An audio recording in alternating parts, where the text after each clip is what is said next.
Salam damai dan sejahtera di dalam nama Tuhan Yesus Kristus. Pada video ini saya menjelaskan langkah-langkah untuk membuat video aplikatif. Video aplikatif ini merupakan video integrasi antara pembelajaran wawasan dunia Kristen dengan pembelajaran pada mata kuliah di program studi dari setiap mahasiswa yang sedang diikuti atau sedang dijalani. Saya akan memberikan pemaparan langkah-langkah tersebut melalui PPT sebagai berikut. Mari ikuti langkah-langkahnya. Yang pertama dan yang utama yang perlu kita mengerti dan mendalaminya dengan utuh mengenai wawasan dunia Kristen. Khusus untuk video ini, saya memperkenalkan 3 modul mengenai wawasan dunia Kristen. Modul pertama mengenai wawasan dunia Kristen, modul kedua mengenal Allah, modul ketiga mengenal manusia. Pada modul pertama, sudah dijelaskan dan diberikan pengajaran mengenai apa dan bagaimana wawasan dunia, elemen-elemen yang ada pada wawasan dunia, baik itu metafisika, epistemologi, aksiologi, antropologi, dan teologi. Tentunya, pusat pemahaman dari pembelajaran ini ialah pada wawasan dunia Kristen yang berbasiskan ajaran-ajaran Alkitab. Di modul pertama ini kita menemukan pembelajaran mengenai keunikan wawasan dunia Kristen. Narasi Alkitab berpusatkan kepada Kristus dan di dalam konstruksi pemikiran kedaulatan Allah serta kosmos alam yang berpusatkan pada pengertian akan keberadaan manusia. Di modul pertama ini, setiap mahasiswa sudah belajar hal-hal penting dari keunikan-keunikan yang ada pada wawasan dunia Kristen. Yang tentunya ada kesejarahannya, tokoh-tokoh yang memberikan gagasan mengenai wawasan dunia Kristen, dan prinsip-prinsip dasar yang dituangkan di dalam memahami wawasan dunia Kristen. Pada modul kedua, di dalam pengertian wawasan dunia Kristen, diajarkan mengenai mengenal Allah. Tentunya dimulai dari keberadaan Allah. Siapakah Allah? Ada banyak pemikiran manusia mengenai keberadaan Allah. Ada yang menerima dan ada yang menolak. Yang menerima pun punya konsep pengertian yang berbeda-beda. Ada yang hanya transenden, ada yang hanya imanen, hanya ada yang mutlak atau yang personal saja. Semuanya sangat terbatas. Dan tentunya alasan-alasannya diungkapkan di dalam pengenalan keberadaan Allah. Alkitab, firman Tuhan yang diwahyukan Allah, memberikan kepada kita pengenalan akan Allah yang utuh. Secara progresif dinyatakan siapakah Allah yang disembah, yang dipuji dan dipuja oleh orang-orang Kristen. Keberadaannya, namanya, keberadaan karyanya. Alkitab memberikan gambaran mengenai naturnya yang transenden, imanen, person, dan mutlak, atributnya yang dapat dikomunikasikan dan yang tidak dapat dikomunikasikan, ketetapannya, penciptaan, providensia, dan penebusan. Dan tentu akhirnya pada kekaryaannya. Seluruh karya penciptaan, seluruh providensianya, dan seluruh penebusannya dalam satu ketetapan bagi kemuliaannya. Dan semuanya itu dilakukan oleh Allah. Allah yang dikenal dan diajarkan di dalam Alkitab. Sudah dinyatakan melalui nama-nama yang dinyatakannya. Elohim, Yahweh, Adonai. Dan dipertegas, diberikan penjelasan pengertian yang lebih mendalam lagi, bahwa pengenalan akan Allah yang diajarkan dalam Alkitab adalah pengenalan akan Allah yang Esa, Allah yang menyatakan dirinya, pribadi Bapa, Anak, dan Roh Kudus, ketiganya yang Esa. Dengan demikian, di dalam pengenalan akan Allah diajarkan dengan mendalam dan mendasar, serta kekaryaan-kekaryaan-Nya. Dengan belajar modul kedua ini, maka langkah berikutnya adalah belajar mengenai modul ketiga, mengenal manusia. Ada banyak pendapat, pemikiran mengenai manusia. Manusia mengenal dirinya dari dirinya sendiri, manusia mengenal dirinya melalui alam, manusia mengenal dirinya dari pemikiran filsafat, dari berbagai ilmu pengetahuan, baik itu sains, humaniora, sosial, seni, dan bahasa. Berbagai pandangan tentang manusia sungguh sangat menarik. Di dalam wawasan dunia Kristen yang berbasiskan Alkitab, Alkitab memiliki pandangannya sendiri bahwa manusia itu ciptaan Allah. Allah menciptakan manusia dari tidak ada menjadi ada. Allah menciptakan manusia dari debu tanah. dan diberi nafas hidup. Allah menciptakan manusia, laki-laki dan perempuan. Allah menciptakan manusia yang memiliki perbedaan dengan malaikat, dengan binatang atau hewan, dengan tumbuhan atau pepohonan, dan dengan materi atau benda-benda lagi yang ada di alam ini, yang ada di bumi ini. Allah ciptakan manusia. Manusia adalah ciptaan. Manusia adalah pribadi. Pribadi yang memiliki kebebasan, pikiran, kehendak, afeksi. Di dalam keberadaan manusia yang bebas, penuh tanggung jawab. Ada ciptaan pada keberadaannya, ada pribadi pada keberadaannya. Ciptaan pribadi, itulah manusia. Sebagai ciptaan pribadi, manusia adalah gambar rupa Allah. Manusia diciptakan menurut gambar rupa Allah. Artinya manusia secara substansial memiliki akal budi, rasio, pemikiran. Secara relasional, manusia punya kapasitas membuat, membangun, menciptakan relasi dengan diri, dengan sesama, dengan alam, dan diberikan kapasitas mengenal Allah dengan relasi yang ada pada dirinya, yang ditanamkan, diciptakan Tuhan.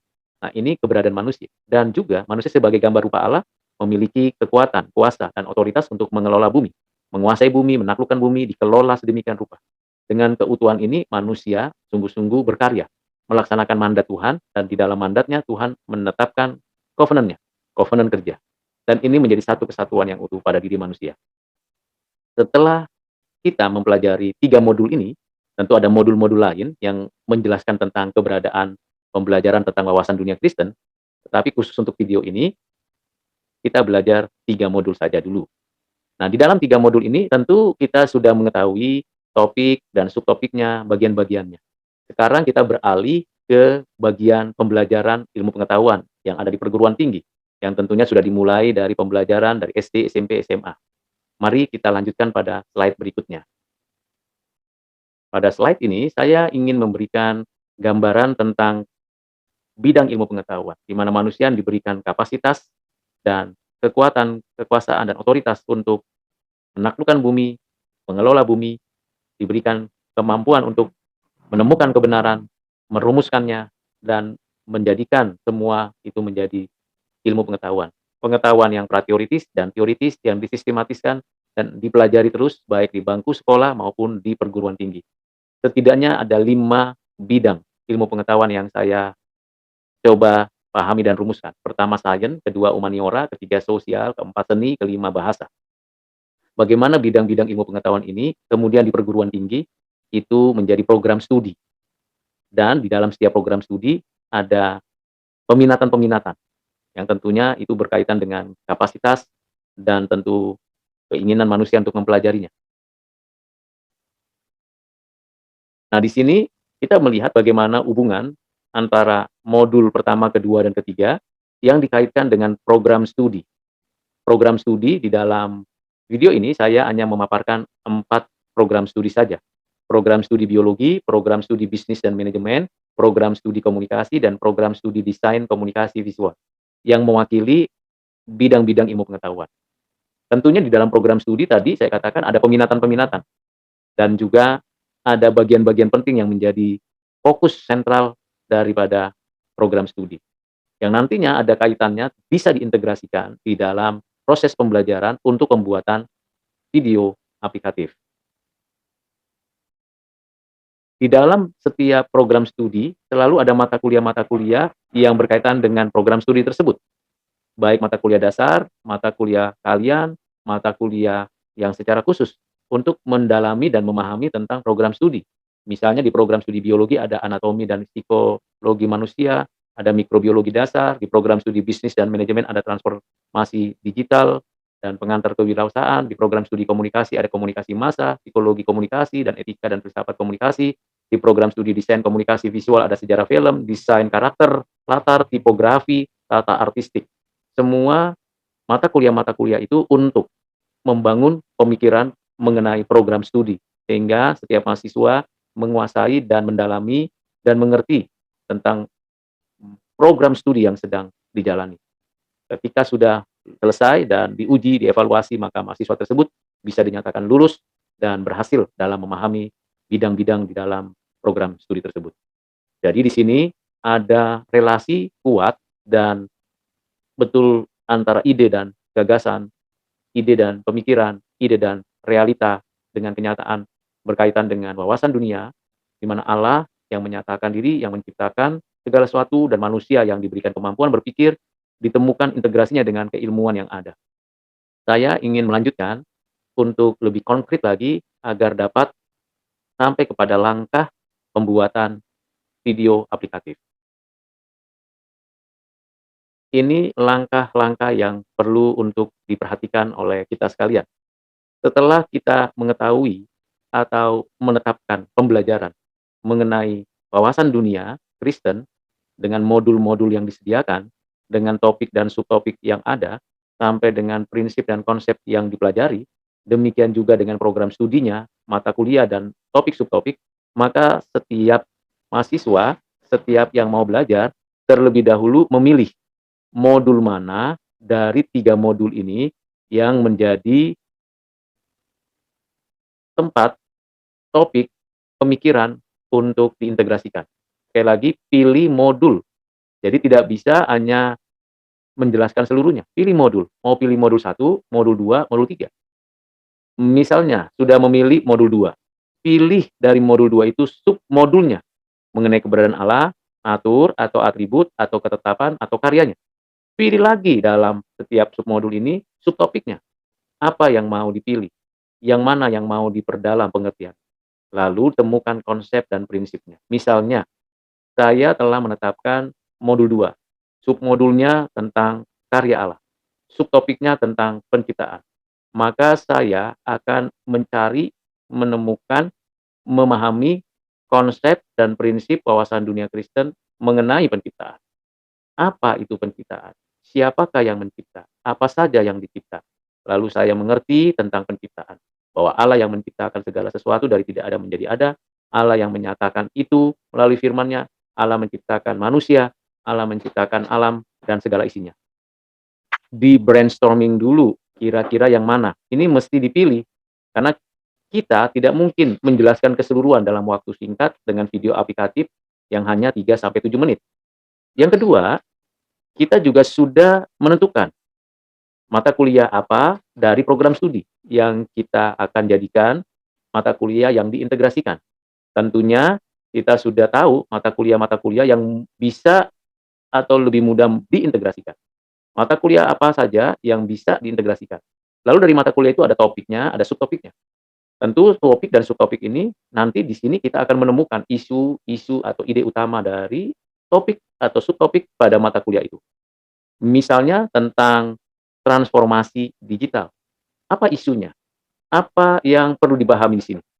Setelah ini semua berlangsung, sudah kita temukan apa konsepnya tentang penciptaan dan apa yang dikaitkan dengan transformasi digital, lalu kita padu serasikan. Bagaimana kebenaran pengetahuan yang ada pada subtopik, ide, gagasan, isu, itu diperhatikan, dilihat, dicermati dari konsep pemikiran prinsip wawasan dunia Kristen. Jadi ini menjadi hal penting. Setelah ini sudah diketemukan, sudah ditetapkan penciptaan dan transformasi digital di dalam prinsip pengertian yang sudah utuh. Lalu, dalam pembagian tugas, dibuatlah naskah, naskah cerita, naskah yang berkaitan dengan apa yang sudah ditentukan. Setelah dibuat naskah sedemikian strategis, sedemikian konkret, sedemikian baik, sehingga dapat dimengerti oleh setiap orang yang membaca naskah. Lalu ditentukan siapa aktor atau pelaksananya. Si A, si B, si C, si D, si E, atau cukup 3 aktor saja, 3 pelaksana saja yang ingin menjelaskan hal tersebut. Tentunya ini memerlukan kesepakatan bersama. Karena tidak mudah menemukan aktor yang menggagas pemikiran dan yang memberikan nuansa yang baik, strategi yang baik untuk menjelaskan pembuatan atau naskah yang ada.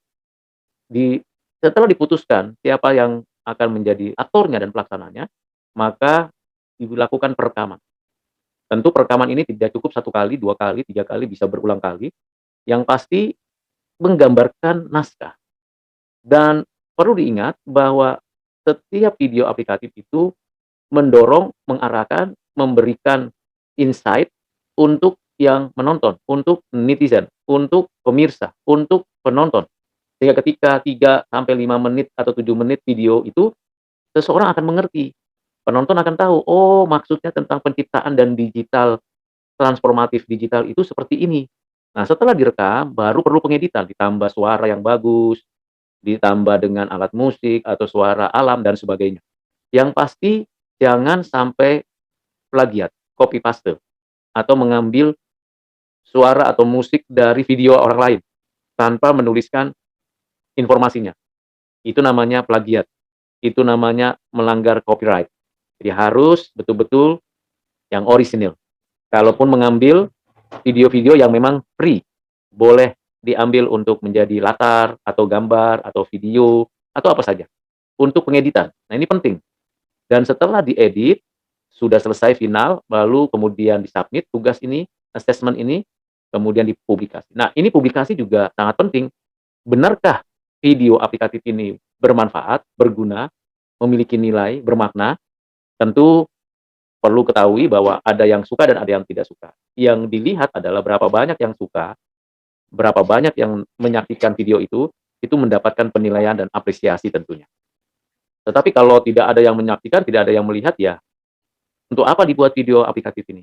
Jadi betul-betul aplikatif, bukan teoritis lagi. Karena yang teoritis sudah di perlahan-lahan sudah digeser sampai kepada sebuah pelaksanaan di sini. Dari sini, lalu aplikatif. Jadi ketika orang bisa mengetahui tentang penciptaan transformatif digital, bagaimana strateginya, bagaimana caranya, bagaimana menjelaskannya, orang lain akan mendapatkan manfaat. Nah, kiranya dengan pengertian ini, maka kita bisa melihat hubungan antara pilih modul dan program studi, pilih submodul dengan mata kuliah, pilih subtopik dengan topik dan subtopik, konsep, dan seterusnya. Lalu video aplikatif berhasil dan bermanfaat. Langkah-langkah sederhana ini dapat menolong setiap mahasiswa dan setiap kita yang mau melakukan pembuatan video aplikatif dan dapat dibagikan kepada siapa saja. Kiranya Tuhan menolong dan menyertai kita sekalian. Sekian dan terima kasih untuk setiap kita yang sudah menyaksikan tutorial langkah-langkah yang sederhana untuk membuat video aplikatif berkaitan dengan integrasi wawasan dunia Kristen dan mata kuliah dan atau program studi yang kita sedang jalani. Kiranya Tuhan menolong, menyertai, dan memberi semangat untuk kita belajar dan belajar, berkarya dan berkarya bagi kemuliaan Tuhan. Tuhan memberkati kita. Amin.